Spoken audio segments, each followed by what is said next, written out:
The crystalline spires of the Confederacy's military academy pierced the violet sky of Centauri Prime, their impossible geometry a testament to 10,000 years of galactic engineering.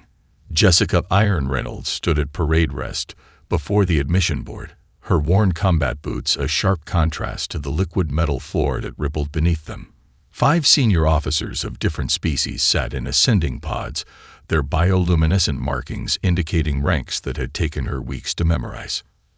At the center, High Commander HFYSci-FiStory's 4 arms moved in the precise patterns of formal military discourse.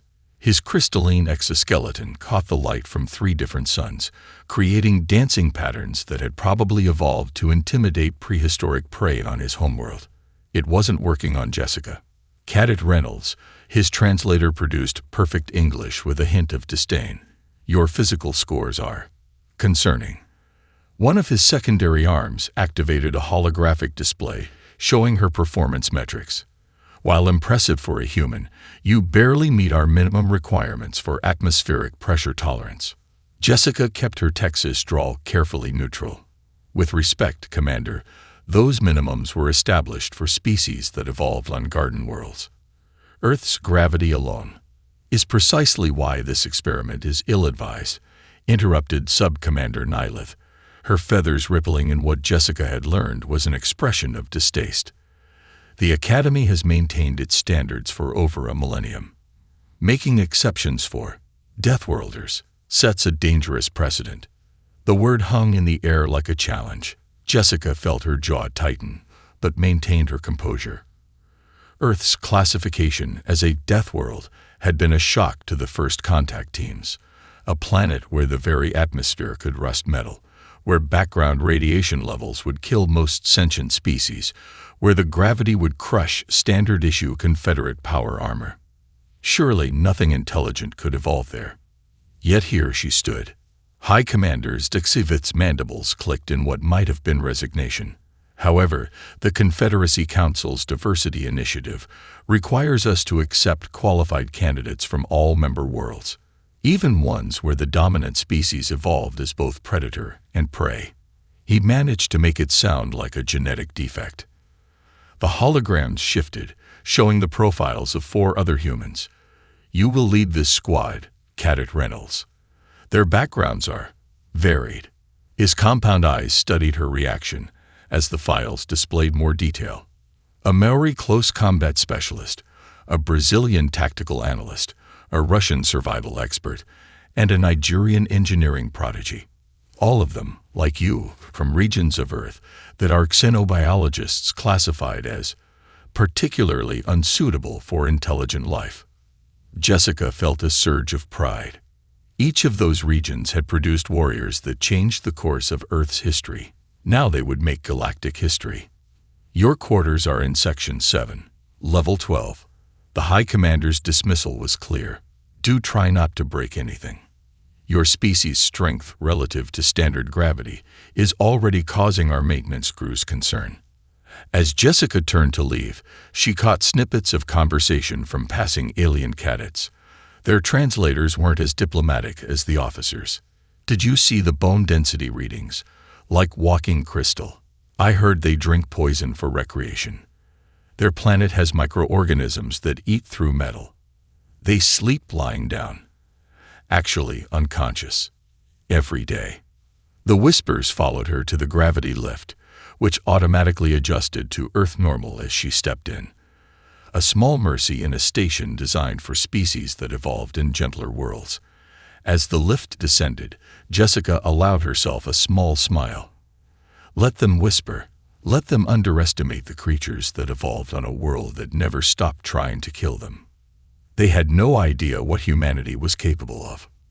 And she was about to show them. The Academy's adaptive training hall shimmered as its quantum alloy walls reconfigured themselves. Jessica found her squad amidst the chaos of first-day orientations, each of them standing out like splash of color in a monochrome painting. Karu was the easiest to spot. The Maori warriors' traditional Tomoko facial markings drew stares from passing alien cadets, their xenobiologists probably trying to decode what they assumed were tribal dominance displays. He stood examining a reinforced combat dummy with the kind of scrutiny that suggested it wouldn't survive the day. "Those are rated for Jiraxian shock troops," Jessica warned, approaching him. "Try not to." The dummy's arm hit the floor with a resonant clang that silenced half the training hall. Karoo looked up, not even-winded. "Sorry, sir. Back home, we trained with tungsten alloys. This feels like aluminum foil." Before Jessica could respond, a burst of rapid-fire Portuguese echoed across the hall, followed by the distinctive sound of an alien cadet's mandibles clicking in frustration. Maria Santos, their Brazilian tactical analyst, was systematically dismantling a senior cadet's prize-winning battle strategy. "But you see," Maria was saying, gesturing at a holographic display of famous Confederate victories, "this entire doctrine assumes the enemy values tactical coherence over adaptive chaos. On Earth, we learned different lessons." Her hands danced through the display, rearranging troops. "In the Battle of Guerreros, for instance." Jessica made a mental note to rescue the alien cadet before they learned too much about Earth's history of asymmetric warfare. She turned to find Viktor Petrov, their Russian survival expert, calmly explaining something to a horrified medical officer. "Is normal background radiation level for Siberian winter," Viktor was saying, showing readings from his latest physical. No need for decontamination. Human body adapts." He smiled at the medic's trembling appendages. "Would you like to hear about Chelyabinsk?" The medic flood. A small explosion from the engineering bay drew Jessica's attention. Through the smoke, she saw Olayinka Yinka Adebayo's grinning face, soot-stained but triumphant. The Nigerian engineer was standing over what used to be standard-issue Confederate body armor. The power routing was all wrong. Yinka explained to no one in particular, her fingers already reconfiguring circuits, waste of good energy. "Now, if we reverse the polarity and add a little something I learned from LIGO's power grids." Cadet Adebayo. The mechanical voice belonged to Teaching Entity 7, the AI responsible for equipment maintenance. That armor was calibrated to precise Confederate specifications. "Exactly the problem," Yinka muttered, not looking up. "No room for improvisation. No redundancy. Never would have survived Lagos rush hour." Jessica surveyed her squad, a warrior carrying combat traditions older than some alien civilizations, a tactical analyst who saw patterns in chaos, a survival expert who treated lethal environments as mild inconveniences, and an engineer who viewed military specs as polite suggestions. They were everything the Academy wasn't supposed to be. And that was exactly what Earth needed. "Attention, squad," Jessica called, her voice cutting through the various crises they'd spawned in less than an hour. They snapped to attention, more or less. "I know what they're saying about us. The Deathworlders. The exceptions. The mistakes." She met each of their eyes. "But that's why we're here. Because we come from a world that taught us different lessons, where survival meant adaptation, where victory meant thinking differently. Where?" Another training dummy crashed to the floor behind her. Karoo smiled apologetically. "Where equipment standards are apparently more of a challenge than we thought," Jessica finished, unable to suppress a grin. "Now who's ready to show the Confederacy what Earth can do?" The answering grins would have sent chills down a xenobiologist's spine. In less than an hour, they'd broken 3 pieces of unbreakable equipment, terrified the medical staff, and rewritten tactical doctrine that had stood for centuries. And they were just getting started. The observation deck hummed with nervous energy as the Academy's top-ranked team, the Arcturus Pride, entered the simulation chamber. Holographic displays showed their perfect formation. 6 Centaurian elites, their crystalline armor gleaming under artificial light. "Watch closely," Sub-Commander Nylith's feathers rippled with pride. "This is how proper military doctrine is executed." Jessica and her squad stood at the back, ignored but observant.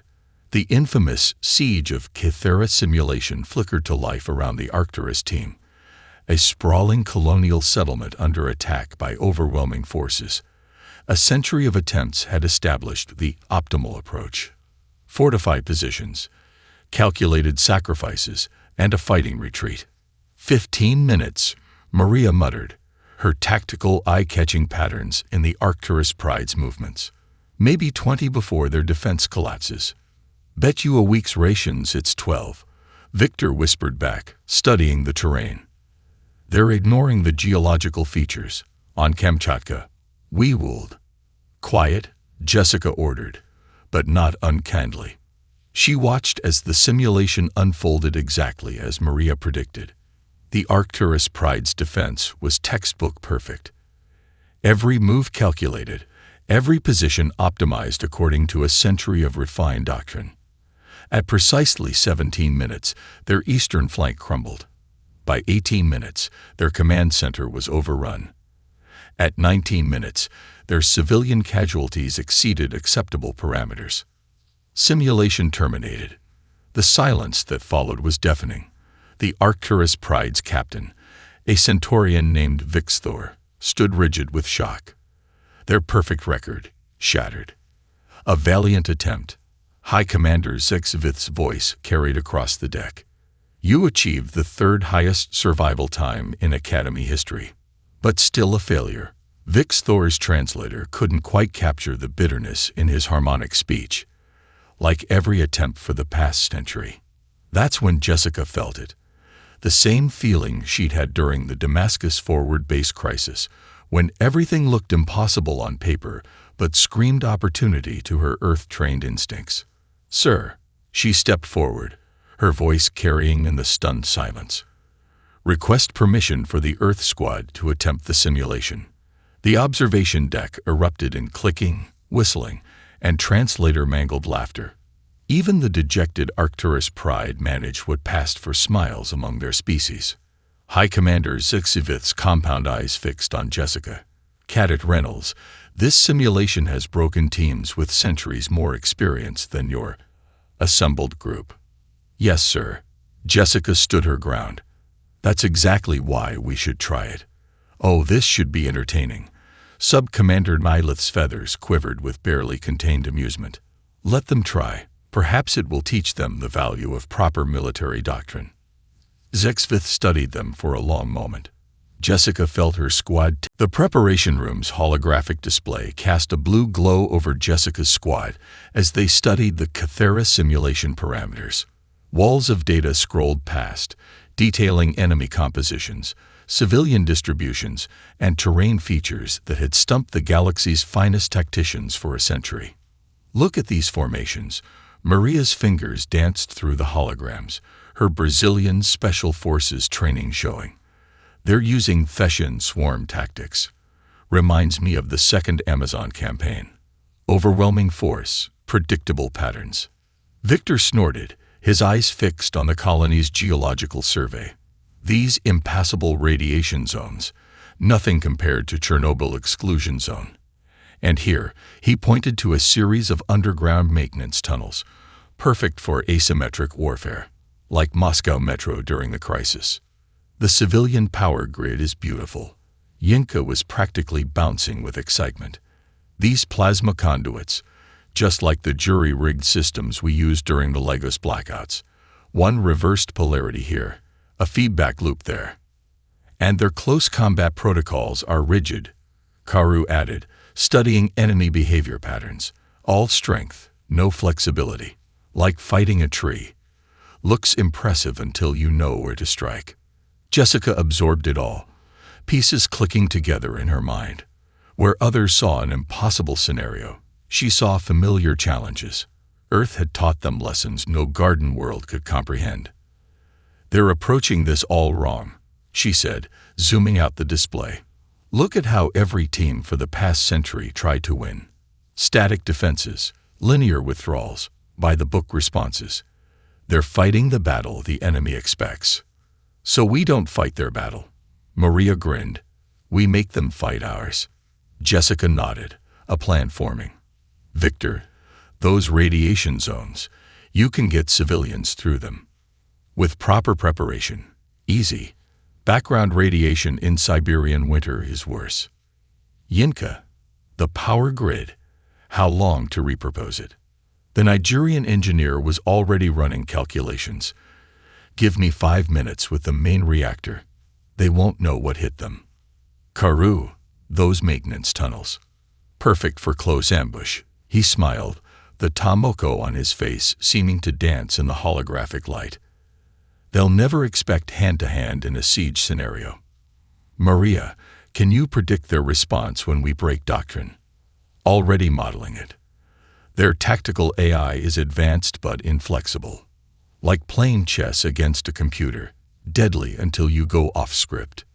Jessica straightened up, her Texas accent thick with determination. Then we have our strategy. We're not going to outlast them. We're not going to outgun them. We're going to outthink them. She quickly outlined their plan. With each detail, she saw the same recognition in her squadmates' eyes. The look of humans who had evolved solving exactly these kinds of impossible problems. This is insane, Maria said finally, then broke into a wide grin. Just like home. They expect us to follow a century of established doctrine, Jessica continued. Instead, we're giving them 50,000 years of human survival experience. We're giving them Earth. She checked the timer, still 10 minutes left in their prep period. They wouldn't need it. Questions? Karu raised his hand with mock formality. Just one. Can we record their faces when we pull this off? Focus, soldier.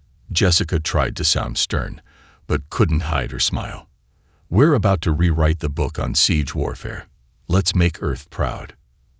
As they finished their preparations, Jessica caught glimpses of the observation deck through the prep room's windows.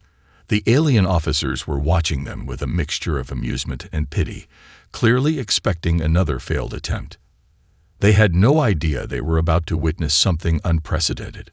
Not just humans attempting their impossible scenario. Humans bringing Earth's harsh lessons to bear on a puzzle designed by species that had never had to truly fight for survival. Ready? She asked her squad. Their responses came in 4 different accents, but one pure human spirit. Born ready. The simulation was about to meet Deathworld ingenuity. And it wouldn't know what hit it. The simulation crystallized around them in a shimmer of quantum particles. Thera colony materialized, a sprawling settlement of curved alien architecture and panicking civilians. Enemy forces massed on the horizon, their formations perfect, their numbers overwhelming. High Commander Zexivith's voice echoed through the chamber. Simulation commencing. Standard victory conditions. Preserve civilian life. Maintain military assets. Survive the squad. Execute. Jessica's command cut through the briefing. Her team exploded into action before the simulation had fully stabilized. On the observation deck, the alien officers watched in horror as the humans immediately violated every principle of siege defense. Instead of fortifying positions, they were dismantling them. Rather than organizing civilians into shelter zones, they were dispersing them in seemingly random patterns. What in the 7 moons are they doing? Sub-Commander Nylith's feathers stood on end. Inside the simulation, organized chaos reigned. Yinka sprinted through the colony's power distribution center, her fingers flying over control panels. We're routing plasma conduits, just like rewiring Legos during the blackouts, except this time, we're causing them. These civilians ever done a fire drill? Karu asked, herding a group of alien colonists toward a maintenance tunnel. No. Well, congratulations on your crash course in memory evacuation techniques. Victor was already leading another group through the lethal radiation zones, his Geiger counter barely registering what the simulation considered dangerous levels. Radiation is like Russian winter, not deadly if you know the tricks. Move in spiral patterns, keeps exposure minimal. Maria's voice crackled over their comms, her tactical station giving her a bird's eye view of the enemy's response. They're struggling to adapt. Their AI can't predict our pattern because there isn't one. It's beautiful, like watching a chess computer face a kindergartner who doesn't know the rules. The enemy forces, programmed for traditional siege warfare, began to show signs of tactical confusion. Their perfect formations wavered as they encountered unexpected resistance in supposedly secured zones. "What's happening?" a Jiraxian officer demanded, his crystalline form vibrating with agitation. "The enemy's combat algorithms are failing." Jessica's voice cut through the chaos. "Yinka, now." The colony's power grid suddenly surged. Plasma conduits that had been rewired into makeshift electromagnetic pulse generators overloaded in a cascading sequence. Enemy shields flickered and died in waves, their sophisticated systems overwhelmed by what amounted to a technological dirty trick. Impossible. The alien officers watched their displays in disbelief. Those power systems weren't designed to. Exactly. Yinka's jubilant voice rang out. They weren't designed for it. But humans, we specialize in making things work in ways they weren't designed for. In the tunnels beneath the colony, Karu was proving why close combat expertise remained relevant in an age of energy weapons. "The thing about robots," he grunted, using confined spaces to neutralize the enemy's numerical advantage. "They never expect you to get up close and personal." Victor's voice joined the chorus, leading his group through another impassable zone. "In Siberia, we have saying, there is no such thing as dangerous terrain, only inflexible minds." Maria's tactical analysis kept flowing. Enemy AI is attempting to compensate, and failing spectacularly. They're actually making our job easier by becoming more predictable in their confusion. On the observation deck, High Commander HFYSci-FiStory's mandibles clicked rapidly as he watched the impossible unfold. The humans weren't just surviving. They were turning the simulation's own parameters against it. Every impossible obstacle became an advantage. Every certain death zone became a resource. "This isn't military doctrine," he finally managed. "This is adaptation given form." Jessica's voice crackled through the command channel, calm amid the deliberate chaos. "That's humanity's secret, Commander. We don't play by the rules. We survive by any means necessary. And sometimes that means rewriting the rules entirely." The simulation timer showed barely 5 minutes had passed. They were just getting started. 10 minutes into the simulation, the observation deck had fallen into stunned silence. The holographic displays showed what should have been impossible. The human squad wasn't just surviving. They were systematically dismantling a century of tactical assumptions. "Sir," a junior analyst's mandibles clicked nervously. "The simulation is adapting." High Commander HFYSci-FiStory leaned forward, compound eyes reflecting cascading data. The Cathera scenario was famous for its adaptive difficulty. The better a team performed, the harder it became. No team had ever pushed it this far. Inside the simulation, Jessica's squad was about to show them why Earth's dangers had bred a special kind of warrior. Multiple capital ships entering atmosphere, Maria called out, her tactical display lighting up with new threats. "They're trying to box us in with orbital strikes." Jessica's response was immediate. "Yinka, Operation Thunderstorm." The Nigerian engineer's laughter carried across the comm channel. Just like redirecting lightning strikes during Lagos monsoons, her fingers danced across salvaged equipment, repurposing the colony's atmospheric shields, converting defensive barriers into attraction fields. Now, the next orbital strike hit the modified shields and cascaded through Yinka's jerry-rigged circuit network. Instead of devastating the colony, the energy was channeled directly into the enemy ground forces positions. Did she just? Sub-Commander Nylith's feathers drooped in disbelief. Did she just turn orbital bombardment into a weapon? "Victor, how's the civilian evacuation?" Jessica called out, ignoring the spectacular light show above. "Is good." The Russian's voice was barely winded despite running through radiation zones that should have been lethal, teaching civilians old Siberian mining trick, using enemy scan patterns to mask heat signatures, like hiding from polar bears in snowstorm.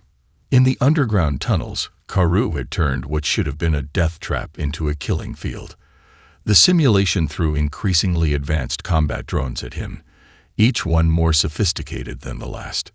"Problem with machines," he grunted, using centuries-old memory combat techniques to devastating effect in the confined space. They never learned to fear the dark. Maria, what's their response? The tactical analyst's laugh was almost maniacal. They're totally off script now. The AI is cycling through historical battle patterns, trying to find something that works. It's like they're studying us while we study them. Good. Jessica's smile was audible. Let's show them something really interesting. Execute Phase 3. The aliens on the observation deck watched in mounting disbelief as the humans initiated what appeared to be a complete tactical retreat. Every defensive position was abandoned. Every fortification left unmanned. They're giving up. A Centaurian officer clicked hopefully. No, High Commander HFYSci-FiStory's voice was quiet. They're setting a trap. The enemy forces, their AI adapting to human unpredictability, advanced cautiously into the abandoned areas. Sensors swept for hidden threats. Combat drones probed for ambushes. They found nothing, because they were scanning for the wrong things. Now, Jessica's command triggered chaos incarnate. Civilian power conduits that Yinka had modified exploded in electromagnetic bursts, frying enemy systems. Radiation zones that Victor had mapped became killing fields as carefully planned crossfires caught advancing forces in deliberately created hotspots. Karu's underground maze of tunnels collapsed in precisely calculated sequences, turning the enemy's careful advance into a rout. And Maria, watching it all from her tactical position, called out enemy responses before they happened, turning their adaptive AI against itself. Impossible. The alien officers watched their displays in horror. The simulation's difficulty curve is exponential. They should be overwhelmed. Jessica's voice cut through their disbelief. That's the difference between your worlds and ours. Sir, you see exponential difficulty as an endpoint. We see it as a starting condition. The simulation timer showed 15 minutes. They weren't just beating the scenario. They were redefining what was possible. At 17 minutes into the simulation, the Cthulhu scenario deployed its final, never-before-seen phase. The quantum processors controlling the simulation were running hot, pushing the adaptive difficulty beyond anything previously recorded. Multiple dimensional rifts detected. Maria's voice carried an edge of excitement rather than fear. They're deploying cross-temporal forces. The observation deck erupted in murmurs. This phase of the simulation was theoretical, designed but never triggered because no team had survived long enough to see it. Fascinating. High Commander HFYSci-FiStory clicked. They've forced the simulation to reveal its ultimate challenge. Jessica's response was pure Texas steel. You hear that, squad? We've pushed them so hard they're breaking the rules of physics. Let's show them why that's a mistake. Time-shifted enemies. Yinka laughed while reconfiguring power systems. Please, try coordinating infrastructure repairs during a Lagos rush hour. That's real temporal manipulation. The simulation threw everything it had at them. Enemies appeared from multiple timelines, attacking simultaneously from past and future positions. Standard military doctrine fell apart when facing forces that existed in multiple moments at once. But humanity had never relied on standard doctrine. Pattern analysis complete. Maria called out. These temporal troops. They're using predictable deployment points. Just like the Sao Paulo metro system at peak hours. Chaos, but with underlying rhythms. Victor, Karu. Execute Cronus defense. Jessica commanded. The Russian survival expert and the Maori warrior moved like they'd trained for this their entire lives. They used the enemy's temporal advantages against them, leading them into killing zones where their past, present, and future versions interfered with each other. In Siberian winter, Victor grunted, timing his movements perfectly. Predicting where prey will be is more important than seeing where it is. Karu's ancestral combat techniques proved devastatingly effective against troops that existed in multiple time states.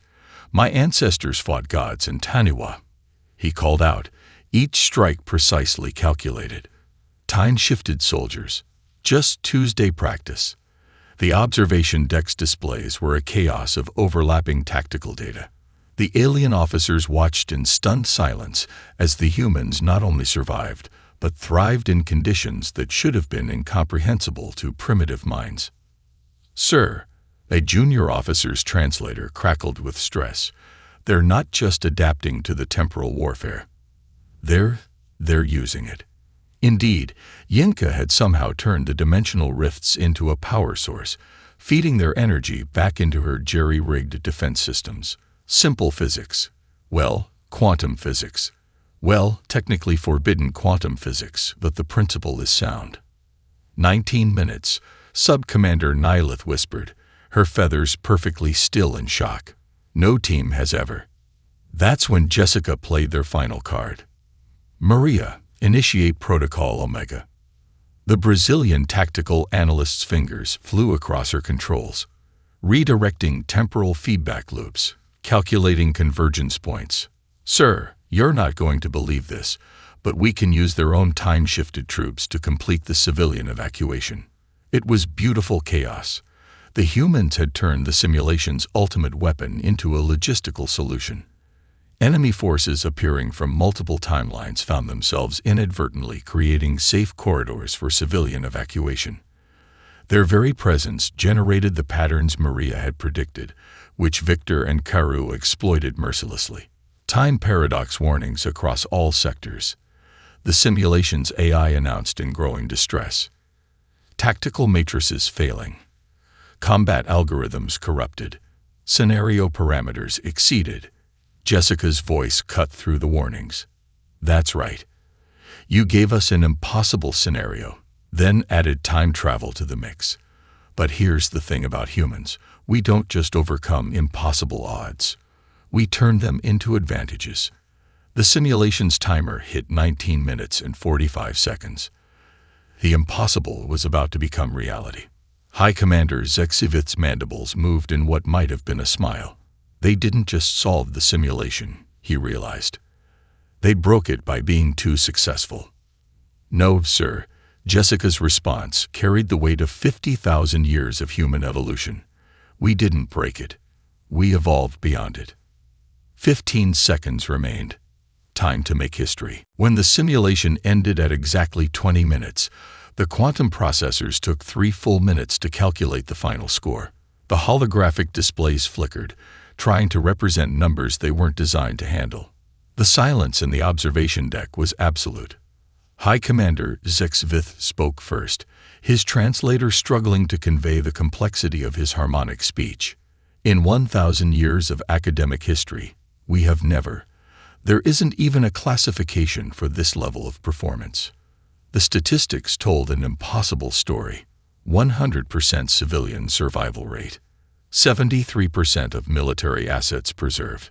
0% structural damage to critical infrastructure. And most impossibly, a positive energy balance from Yinka's power grid modifications. The simulation, Sub-Commander Nihilith's feathers trembled. It's requesting a protocol update. It wants to incorporate their tactics into its baseline parameters. Jessica and her squad stood at attention in the debriefing chamber, still running hot from the exercise. The edges of Karu's Tomoko seemed to glow with residual energy from the temporal physics they'd just bent to their will. "Explain," Zexivith demanded, all 4 arms moving in patterns of intense curiosity. "How did you know the temporal troops would create exploitable patterns?" Maria stepped forward. "Sir, with respect. Chaos is humanity's natural environment. Earth's cities make temporal warfare look predictable. Ever tried crossing a Sao Paulo street during Carnival?" "The radiation zones." Another officer clicked. Victor shrugged. "Siberian winter is worse. At least here, the radiation follows physics, usually." The power grid modifications. Yinka grinned. "Legos taught me. Any system can be improved by breaking it in exactly the right way. And the close combat effectiveness against time-shifted enemies." Karu's smile was serene. "My ancestors passed down stories of fighting creatures that existed in multiple moments at once. We call them in-laws. The alien officer's translators took a full minute to process that one. But it was Jessica's final comment that shifted the Academy's understanding forever. You designed this simulation to test perfect military doctrine against impossible odds. But Earth taught us something different.